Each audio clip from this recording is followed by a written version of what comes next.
Welcome to Resource Review from here at the Science Museum in London.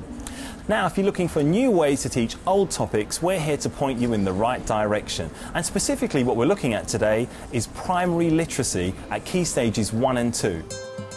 In today's Resource Review, we will be testing the Planet Wobble ICT resource by Cricksoft, Roots to Writing and Reading Tree ICT resource, and Morphol Learning System word blocks. To add to this gruelling assessment, I'm joined by our expert panel, the Resource Review panel. And this week it's made up of Ray Barker from the British Educational Suppliers Association, Adrienne Jones, who's a freelance education consultant. We've got Kay Scoresby, a freelance education consultant and our subject expert. And we've also got Adrian Fenton, who's a curriculum support manager from the Association of Science Education. Thanks everybody for joining us.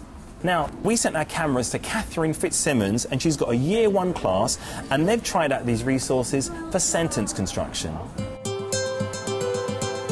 Planet Wobble is a series of on-screen books. They offer practice and reinforcement and are suitable for both group and individual work. There's a picture here on our front cover. Does anybody know who Josh is? Can you tell which one's Josh? Planet Wobble is really easy to use. It's mainly aimed at Key Stage 1, especially Key Stage 1 literacy. It focuses on sentence level objectives, word level objectives and comprehension skills for the children to practice. Just run it from the CD and then it loads up straight away, and it's really self-explanatory. It takes you through all the steps. The children really enjoy Planet Wobble. They can identify with the characters, they can read the characters' names really easily. There's 6 different characters and each one of them's got a different identity, so that's really nice for them. So the full stop goes wherever the end of the sentence is. The stories come with 3 stories on one CD-ROM, so you can work through the levels one at a time. The next sentence was another short sentence, so the full stop's here. The story progresses and you turn the pages over in the story just like you would with an ordinary book. Let's see what happens next. So Josh has gone all the way home. And then at the end there's a wide range of activities, sentence level activities, word level activities, comprehension, and you can actually print activities out as well to use with groups in the independent work time. Okay. Let's have a look at the pictures. What we're going to do is we are going to tell the story in our own words. The positive aspects of Planet Wobble are that it's really bright, it's colourful, it's very easy to read for the children. There's lots of high-frequency words contained in the stories, which are the words that children are supposed to be reading at this level, so that's really good for them to practice reading that. Went to the boot shop. Planet Wobble is really useful to bring ICT into your lessons now that we're putting ICT across curricula. The children can interactively come and use the interactive whiteboard and actually have a go rather than it being the teacher leading and the children just listening. It's very interactive and they're really involved in the lesson and in their learning. A negative point about Planet Wobble is just the robotic voice that's used. When the children write the sentence, a robotic voice reads the sentence back to them. Josh went to the boot shop. So it's just a bit of an issue. It really should read it back with the correct expression in maybe a human-style voice. That's my only negative point about Planet Wobble. So Kay, what are your first thoughts about how well this particular resource worked with Catherine Fitzsimmons' class? Well, Catherine said herself, didn't she, that she found it very easy to use. She accessed it quite quickly. And the other thing was that she said that the children really enjoyed it. So, I mean, it meets those criteria. It is, I mean, it's a little bit difficult because it is part of a very big package. I mean, it's a whole scheme. I was impressed with the fact that there were lots of activities for the children to do on their own after they'd done the reading with the whole class. Okay, thank you. Adrienne, there was a very short boy. Is that what I mean by aiming high with resources? Oh, yes. What I loved on there were the 2 little boys who were up close on the board and they were clicking. They were so engrossed in what was going on and the activity that they were doing. And that's what, presumably, she meant by the children really loved it. What I think is good about it is that it has a set of print resources to go with it. So for every image that's up there, you've actually got books that children can handle themselves. Because with any resource where you've actually got an ICT resource where you've got one screen and the children are watching it, it's distant. With little children and early readers, when they're reading, you want something tangible that they can hold in their hand and they can flick the pages backwards and forwards themselves. So it's a good example of two resources as part of a multimedia resource. I see you nodding there, Ray. Do you agree with this? Absolutely. It's a really good example of, I think, what's called blended learning in the trade, where you have the best of ICT and interactivity and using whiteboards, but also you have those good old-fashioned book things that, you know, kids still love and are still very useful for classrooms everywhere, really. Anything you'd like to add, Adrian? Or? Quite well. It is a very adaptable resource, and from what I've seen, worked well in the classroom. It would be interesting to see if... I'm always keen to see literacy and numeracy going through the other subjects that are also in a primary environment. So whether or not that blends into the other areas of the curriculum as well, so that when they're doing history or geography or science, that they're also pushing... That's generally the way it works in primary schools, though, isn't it? They do blend subjects together more often, don't they? That's right, yeah. And I hope the resource looks for ways to build on that as well, so that it's everywhere. OK, thank you. Catherine also tested another resource with her students, and it's called Roots to Writing and Reading Tree. Let's have a look how they got on. The Roots to Writing CD-ROM contains all of the text from the series in electronic form and the accompanying pupil activity sheets. And the story that we're going to read today is called The Holidays. It's a really short story. It's not very long, OK? So you'll be able to read it along with me. So I'm just going to go to the story. OK. So the Roots to Writing is really good because the author explained how he does it, so the children have actually got an example of this is what a real author does. He plans it out before he writes the story, and it shows you the process that he went through, so the children can copy the same process and use that. And his favourite author is... Roald Dahl. That's our favourite author, isn't it? We're reading lots of Roald Dahl at the moment.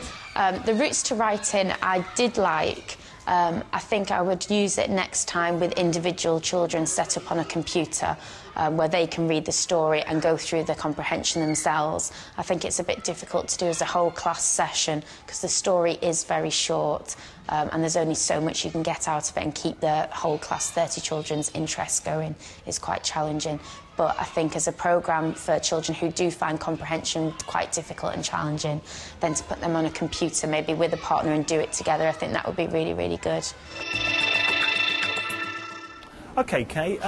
Well, Catherine seemed to be mixed in her views about this. Are you a bit more definite? The Roots to Writing is part of a much bigger resource linked with the Reading Tree, the Oxford stream. So it's part of the great big scheme that lots of schools, and where children in the past have been used to just seeing the characters in the books, there's now all the websites that the BBC have done that they can tap into and see their characters come into life and do the video clips as well. So as part of the bigger picture, I think it's really quite an exciting resource.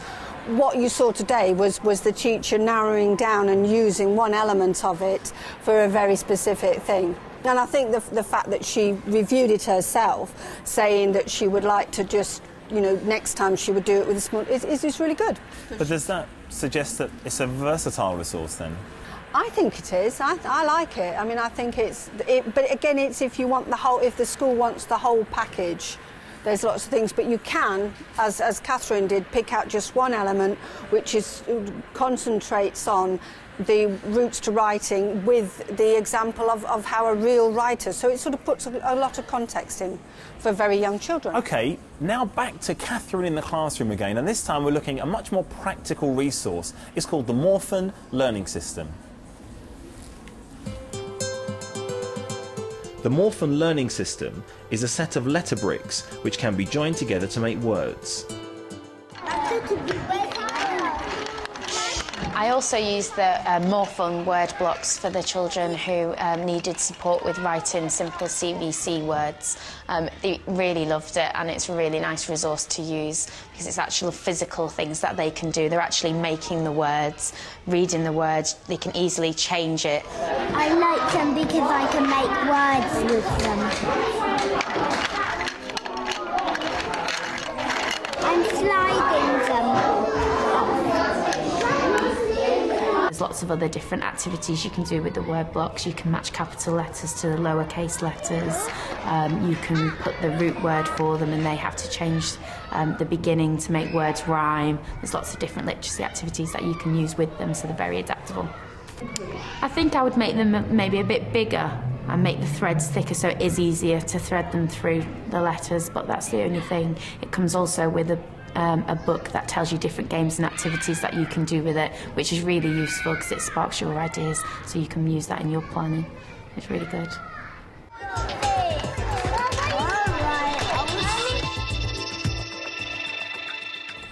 Okay, Kate, wow, that seems much more pupil focused, and that's something that you find quite interesting. What do you think of it generally? I thought it was great the way those children could explain exactly what they're doing and the look on their faces and everything. Yeah, it's really good.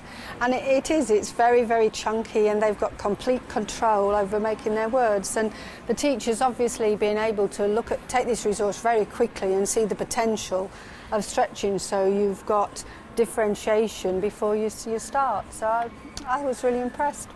What are the alternatives available, or do they generally tend to be ICT? No, there's lots of alternatives. It's just that ICT happens to have been very much a target of government spending for the past few years, because they want to move schools and teachers on very much so. So if there's the funding there, then there'll be developed products.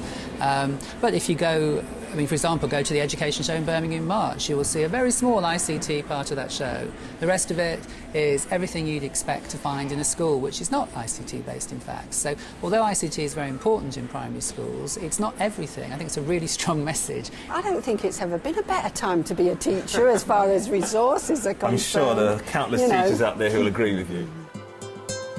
And here are some more resources that you might find helpful.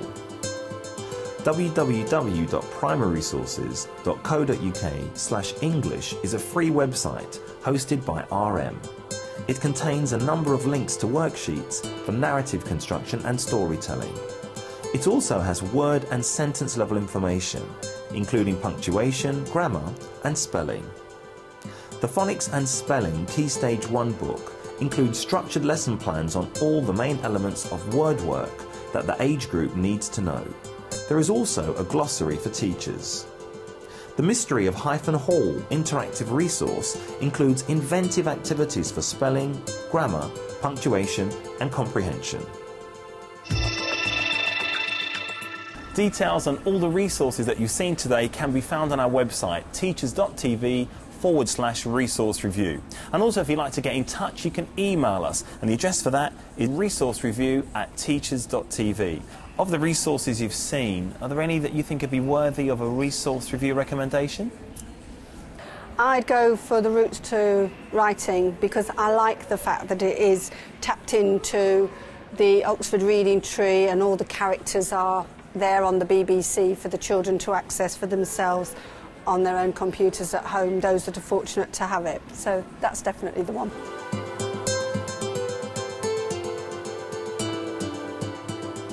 Thanks very much for your contributions today. Thanks for joining us, and we look forward to seeing you next time on Resource Review. Goodbye.